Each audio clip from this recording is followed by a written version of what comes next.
Scorpio, you are up next for the 2-minute Tuesday Oracle reading.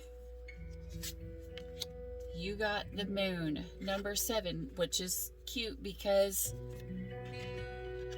the song that's on right now is called A Song for the Moon. So maybe there are things that are around you that are hidden, that you don't know, that you can't see because it's in the darkness. All right, let's get into this. Number 7 says moon, darkness. There are cycles to everything and a season for everything. Do not push yourself when the tides are against you. Do not be afraid of the darkness, as the darkness is as necessary as the light. Rest and repair.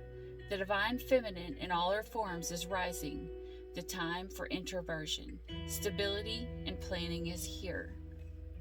The moon has had an unshakable pull on humans' imagination since we were able to stand up on our hind legs and look at it. Some of the earliest cave artworks featured it, and it has been particularly linked with feminine energies and the feminine divine. The typical human menstrual cycle length is the same length as a lunar cycle. We know the luteinizing hormone that triggers ovulation is highly triggered by all light, but especially by moonlight. Goddesses of the moon are featured in almost all polytheistic religions, and many, such as Diana, Artemis, Selene, they are still all worshipped today. Moon energy is flowful and changeable, just as the moon's gravitational pull influences the great ocean's tide. It is also stabilizing. After the Big Bang and the formation of the planets, such as the Earth, our planet had no moon. It spun wildly, which meant very short days and nights, and it was quite unstable, resulting in extremes of temperature. It is believed that a Mars-sized planet collided with the Earth, the impact of which sent chunks of the planet off into orbit and gradually formed our moon. The moon began to have an effect on our Earth, with its gravitational pull slowing the rapid rotation of the young Earth and giving it greater stability. There were less speed wobbles. Among the many consequences of this, days and nights became longer and more consistent, and distinct seasons were born. The seasons tempered and the extremes of the planet, and it became one that eventually harbored life. These facts illustrate how we can be personally affected by the moon and season.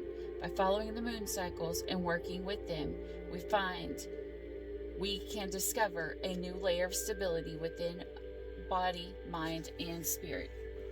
Okay, and I'm going to say this real quick. I know we're like a second over, but if you want to find out what is coming for you using astrology and not just, like tarot readings and stuff like that, you actually go to a website that will pull your charts, okay? And your natal chart, it'll pull your natal chart, but what you really want to look at is your progressive chart, and that your natal chart is where everything was the second you were born, which will define everything and who you are going forward.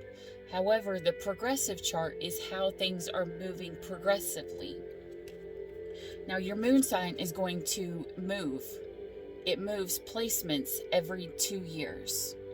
This is one of the things I've been studying recently. So it moves every 2 years. It's the fastest moving planet through all the signs. So if you want to find out what's coming, watch and see where your moon is at the time and see how it's progressing. You see what's coming next, and see what's coming for you, and that'll tell you a whole lot about what is going to progress,